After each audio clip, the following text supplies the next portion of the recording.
Welcome back, everybody. ASAP Grim here. This is the continuation of our second Chronicle in the Endless Space 2 tutorial. And we're on turn 82. Last episode, which I just finished recording, we merged our naval fleets and assigned our latest hero to captain it. And we are awaiting more of our offensive class to be built. Several more, it looks like. We might have to split some of those paladins off, because I think we're going to have 2, maybe even 3 fleets. We'll see. Probably 2.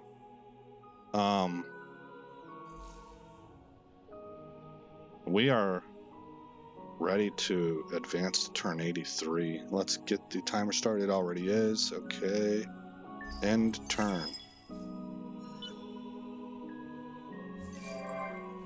Population of Nearest on Oslo. Hornet is complete. Tell everybody to move, because we have a science vessel coming up here to explore right here in Leo. Looks like Primus has one that can be looked at as well. Okay.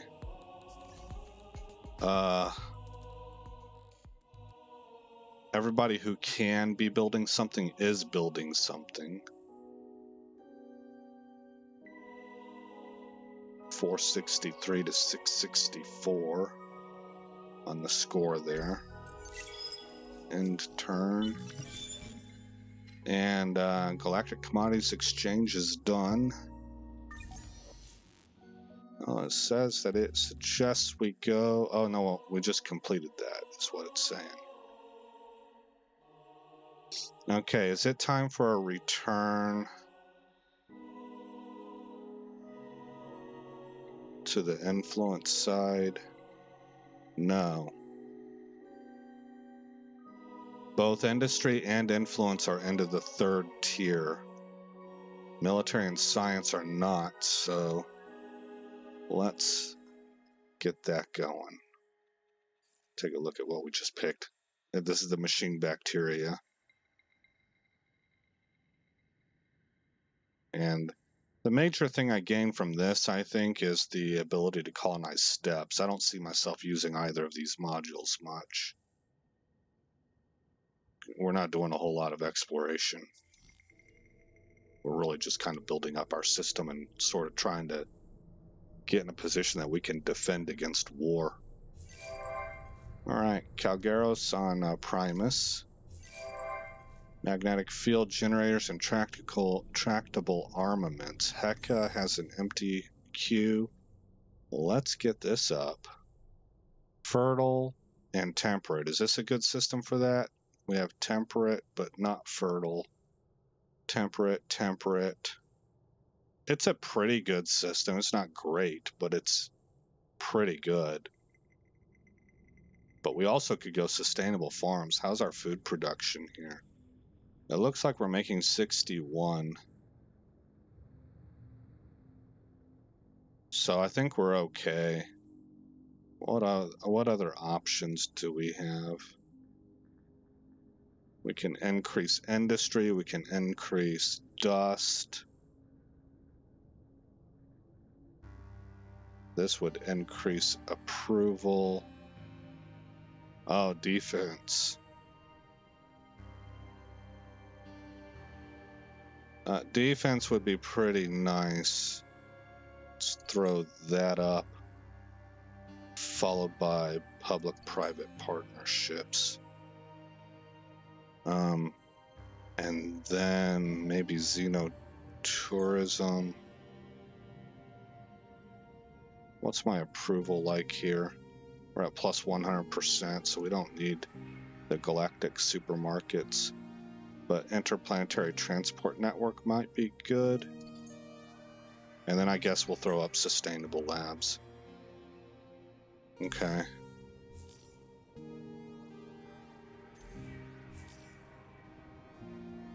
We're now researching machine bacteria. Tell everyone to move. Over here in the Doucet system, we are constructing a Hornet We just finished building one. We're building the next one now.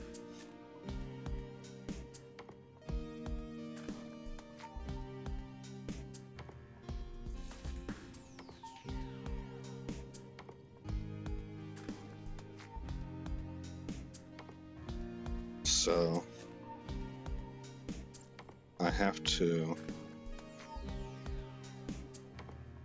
create a fleet and then merge. We're at 7 of 14. Okay.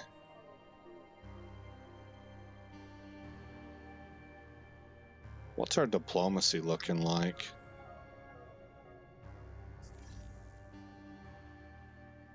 We are coming.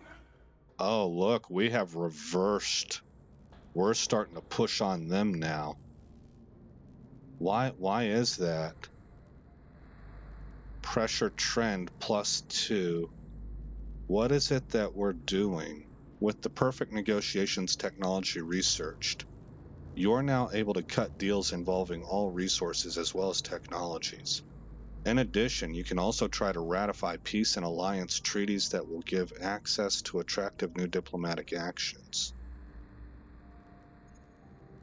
Ratifying an alliance will automatically ratify all of the accompanying peace diplomatic actions.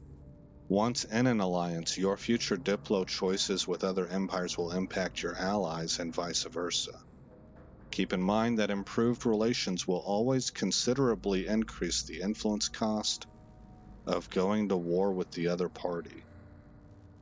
Will always considerably increase. Okay. You can hover over the new available terms to learn more. Okay, so we could request alliance. I'm not really wanting to do that. That's the new thing that's available to us. I would more like to understand what is it that's causing us to put pressure on them. It must be our overall development.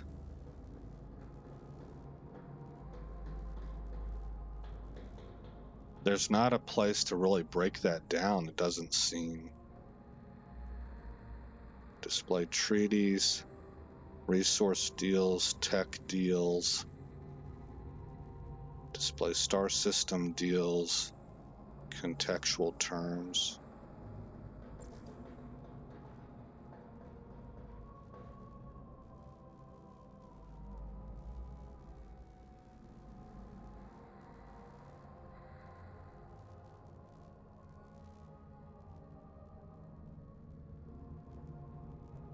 I've also built my navy up.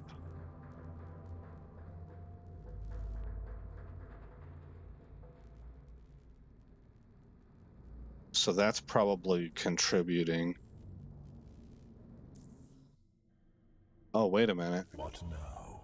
Empire The Hive has little information. to say.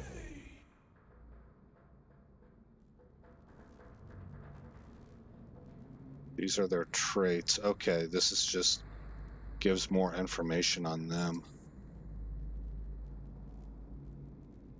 All right, well, we are apparently doing some correct things.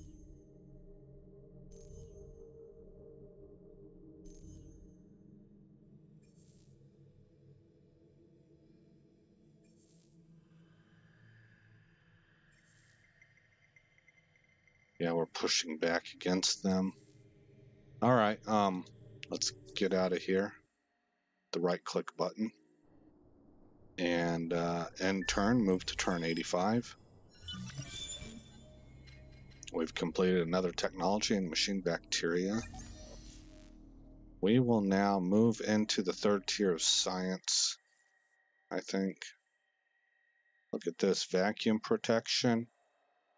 A better understanding of the interaction between material surfaces and hard vacuums allows more hardy space-critical systems to be created. Opens up the door for support modules, squadron shifter, antimatter reshield, and adamantium repair bots.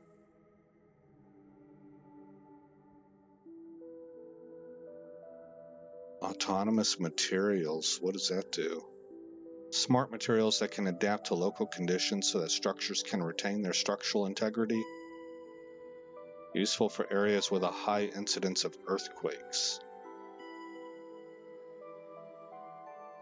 Cancels negative effects of mixed anomalies. Oh, that's interesting. Let's grab this. Evolved soils. Using lessons from hardy strains of bacteria and extremophilic eukaryotes, basic soil biology can be changed to improve nutrition and waste cycles. These changes will, however, propagate planet-wide over time. Wow. You can see you get plus food. Simple anomaly reduction. There are a number of well-understood tasks that can be done to remove planetary anomalies.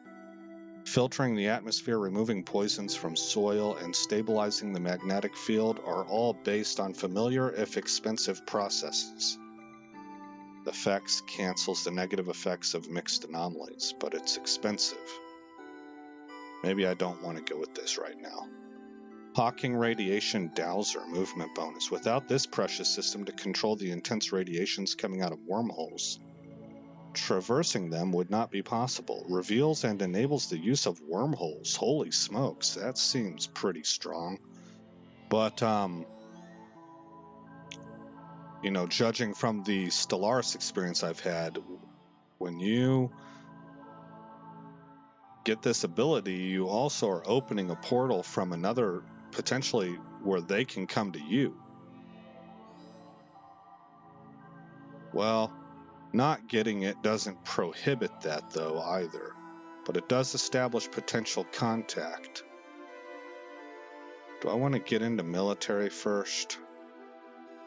I think I should go after the military stuff first. Hyperion magnetics.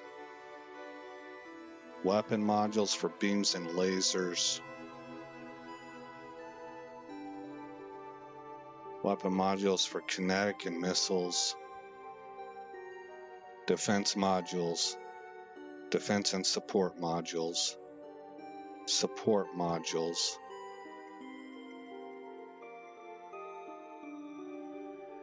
Bombers and fighters. Doping standard this is hardened alloys. Technology, army and defense. Doping standard military grade metals with alloy substrate of complex metals leads to substantially hardened materials that have a wide range of deadly or defensive uses. Grants rugged fleets command points. Effects plus 100 manpower deployment limit on Empire and plus 3 command points on Empire. Basic bomber, it's a squadron module. Oh, you can have carriers? And basic fighter, also a squadron module. That's interesting, but I don't have any carriers built right now, I don't think. Surely you would have to be bigger than small ships for that. Improved fleet management. The complexities of managing a fleet are enormous, and more so when the problems of time, distance, and communication stretch across a galaxy. Empire researchers have nevertheless used advanced dust and quantum coupling theory to allow real-time C3. What is that? Command and control. What's the third C? I used to know this. Command control.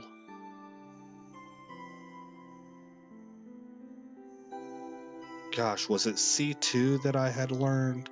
Having to reach back years and years and years ago.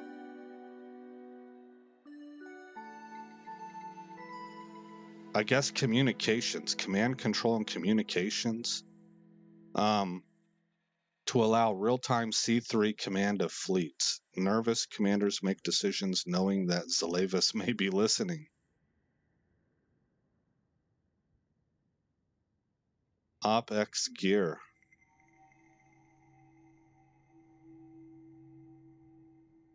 What's that do for us exactly? It gives additional manpower and ATK, attack. So DEF is defense and ATK is attack. Manpower deployment limit is increased by 100. I want to grab this. So let's do this. I like that. Because we still are looking to siege down that pirate system that we kind of basically got kicked out of by the Cravers. New population collection bonus. You've unlocked a new population collection bonus for the Imperials. Okay.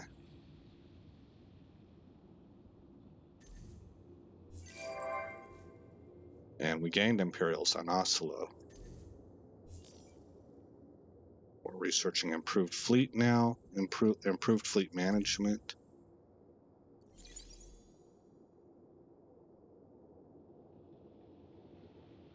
What's this one? Oh, we have a defending fleet here. All right.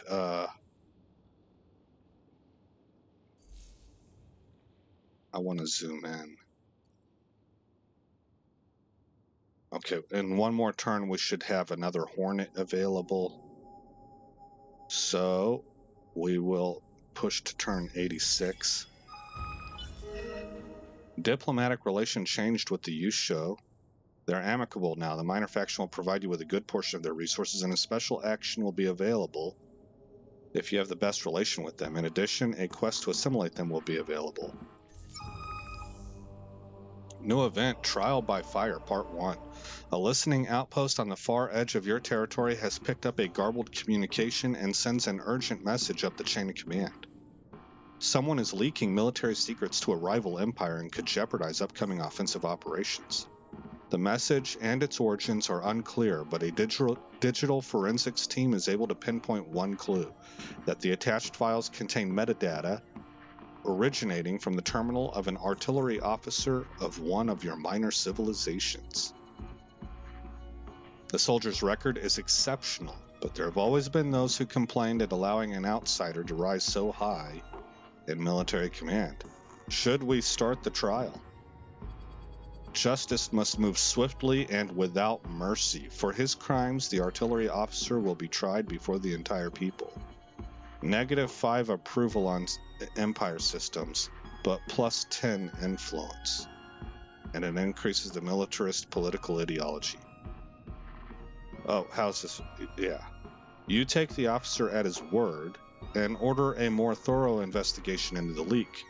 But as soon as word gets around that you won't prosecute the man, a number of your military quit and protest. Coincidentally, the intelligence team reports the traffic they were monitoring has suddenly gone silent, but with no more evidence, it will be impossible to root out the traitor.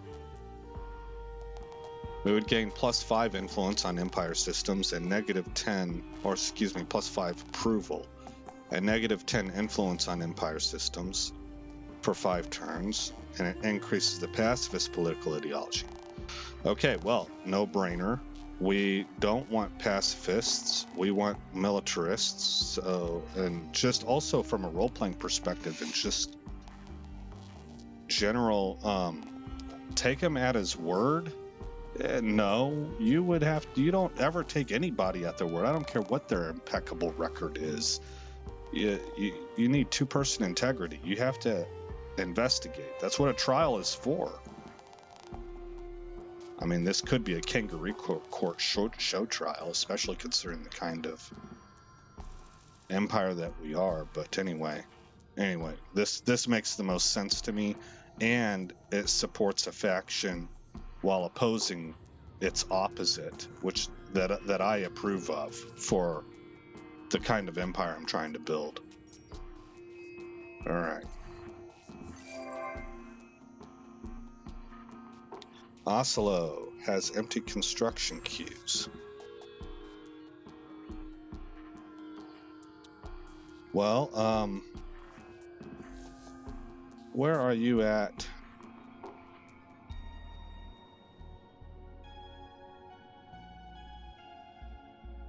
Perhaps this would be a good place to put up the honeycomb scope. It only takes 1 turn. And then, oh, look. Oh, yeah, I forgot we have a battleship.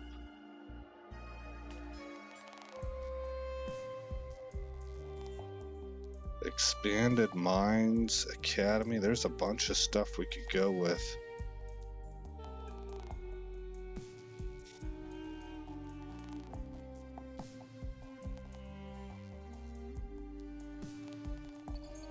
Let's build a couple battleships. They take 6 turns apiece. How many command points are they? 3.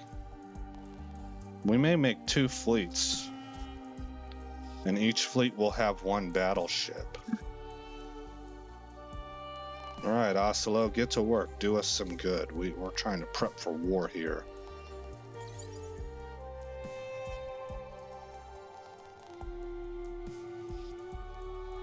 Ah, there is a researchable anomaly here. Expedition successful on Quarius 2. We found adamantium. Alright.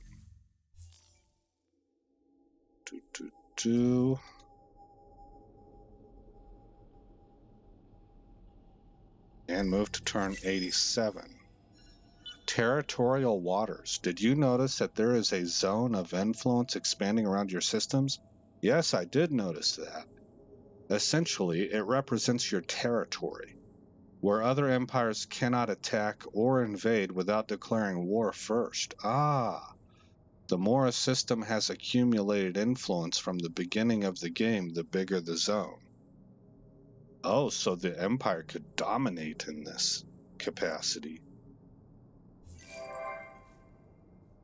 Alright, we are growing lots of population, guys. Primus, Heka, and Oslo all gain pop.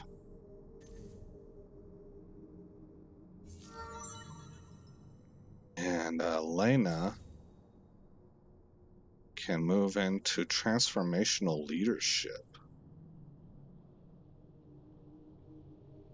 And her system is in need of approval too. That was the one that was lowest.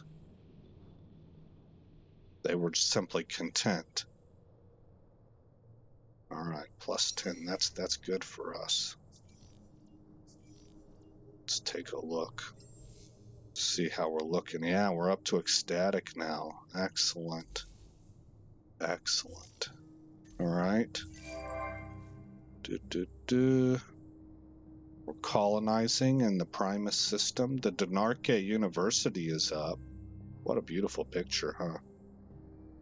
Unlike most training grounds for government leaders, Dinarche does not turn out arrogant, self-serving, inbred, greedy technocrats.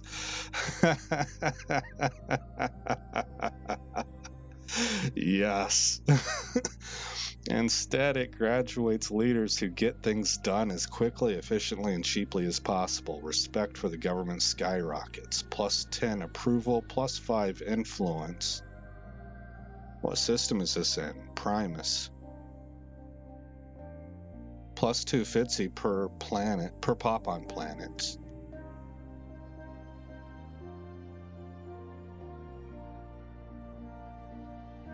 Yeah, that's good. In the Primus system, huh?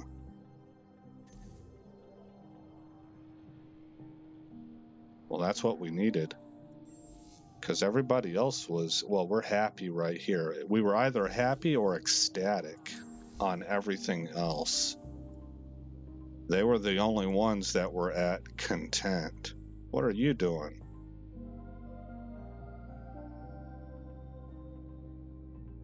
Oh, Bertus, okay.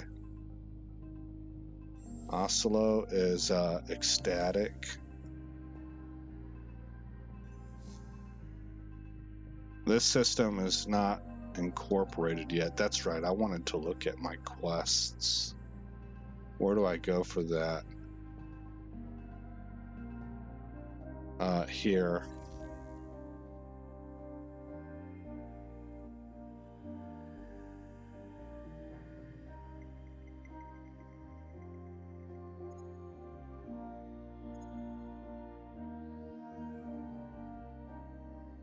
Okay, what I'm wanting to do is I want to look at these civilizations. Diplo relations must reach 50 points.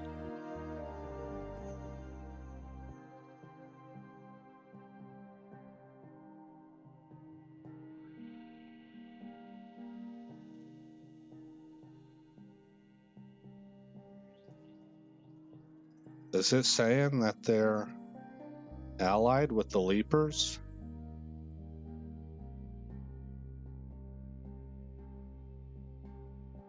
Or is it saying that that's currently in progress, or what? Because this looks grayed out to me.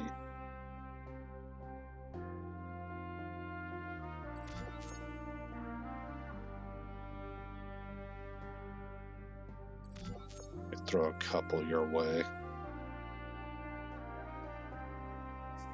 Alright.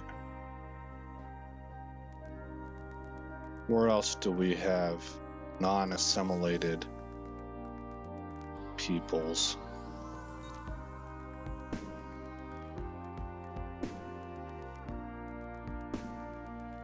Oh man, I think it did say that they've been assimilated by the Leapers. Oh, that stinks, man. We can't. I don't like that.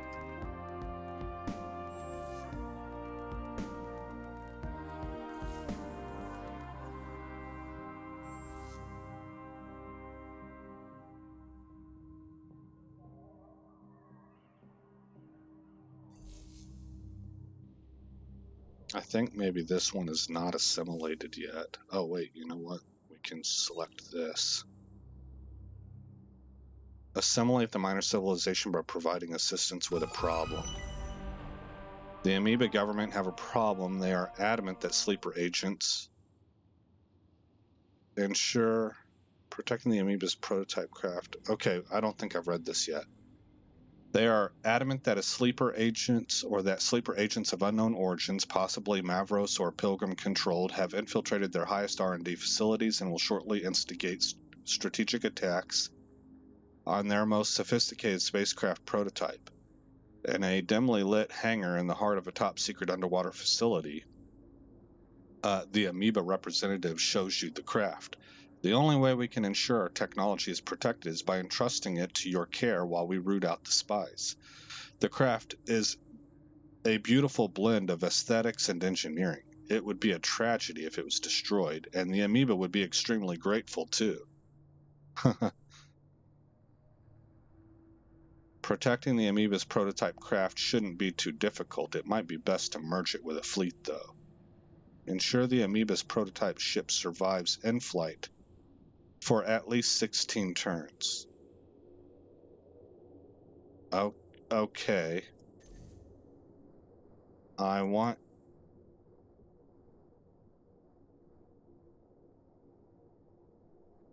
you to come over here then.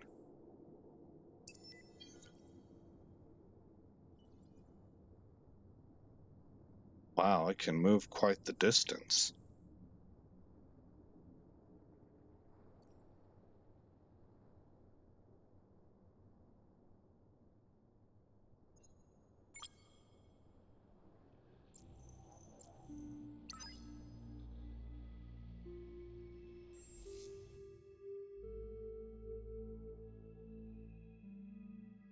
Looks like we got 6, I think, Hornets that are building here.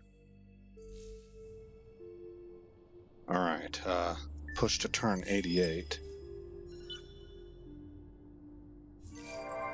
Imperials on Primus. Heka is done with its public-private partnerships. What's the score look like? We're up to 495. Leapers are at 669. Tell everybody to move.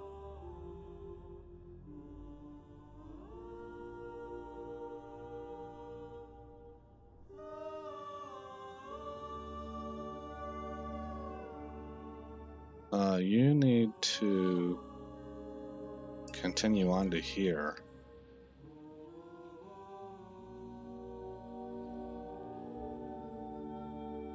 Alright, let's save it, because the timer's about to go off in 10 seconds. I gotta... Here, I'm going to spend I think I can paint a picture. I want to know if you guys are finding this game interesting. How you guys think about it. For me, right now I am neck deep in Bannerlord. I'm having a lot of fun. I'm playing it offline. I've started and stopped a whole slew of characters. I'm figuring out how to build a character and then how to progress them and how to manage companions. And the next thing that I'm really needing to gain experience in is the mid game, where I start managing properties and, you know, cities and villages and castles and stuff. Trying to learn how to play the influence game. I've played a couple different kinds of characters, from the general type that is really good in the intellect department, where he understands medicine and stewardship and sieging, engineering. But because of that, he's a little light on other areas like direct combat. And then I've played with guys that are they're more just warriors, and you know, this game affords you the opportunity to role play a different kind of character, to step in their shoes. Do you want to be an obedient vassal in an existing kingdom where you don't really need to know too much about the intellect areas and you can just be a good warrior, or do you want to build your own kingdom? Anyway, I'm trying to paint the picture to show you that I'm like so fully invested in that game, and I've spent a lot of time in it just having fun with it. But I try to record 2 episodes a day for whatever game that I'm playing that I'm putting up on YouTube, which in this case is here in Endless Space 2. And so what I'm trying to show you is that I am 100% fully invested in Bannerlord. I'm having a blast with it. It is entertaining for me as a game, as a video game that I'm playing, and it's also intellectually stimulating as I try to figure out the mechanics of the game. And yet, you know, so what'll happen is I'm like, man, you know what, I really need to go record my episodes for the day. It's kind of with that attitude, right? What I really want to do is I want to play around with Bannerlord, but then I'm like, let me get this knocked out and done. So I have it off my plate. I'm not thinking about it. And then I'll jump into the game, Endless Space 2. And I'll start looking at things here, you know, and the storylines are popping up, and I'm looking at the mechanics of the game and seeing how things break down. And especially the immersion in the story of the game, it really does feel like reading a novel to me. And it acts just like a page turner. If any of you have if you're not avid readers, but then you get into a book that is a page turner for you, like for me, the Game of Thrones series was kind of like that, as was surprisingly, and I might be opening myself up for mockery here, because this series was not written for adults. It was written for young adults and like teenagers. But the Hunger Games, all 3 of those books were really good. I really thoroughly enjoyed them, and I'm not someone who's just gravitates towards reading, so it's always kind of a surprise to me whenever I get into a series that is just like, wow, this is amazing, and I end up spending hours in it, you know. And that's how Endless Space 2 has been for me. I'm sitting there being like, I want to play Bannerlord, but I need to knock my episodes out for the day for Endless Space 2. And then I'll jump in and I'll be like, this is really fascinating to me. So I don't know if you guys feel the same way, but I thought I would paint a picture of how it's working for me and see if anybody else feels that way as well whenever they check this series out that I'm putting together, this Chronicle. Does it make you interested in this game? Does it look cool? Maybe you're not planning on buying it or anything, but you just enjoy watching it. I think this thing is neat, and I want to see if there's anybody else out there that kind of feels the same way. But I'll leave it at that. And again, I'm Aesop Grimm. Thank you for coming by the channel. I hope all is well in your neck of the woods. And I'll see you in the next episode where this story continues.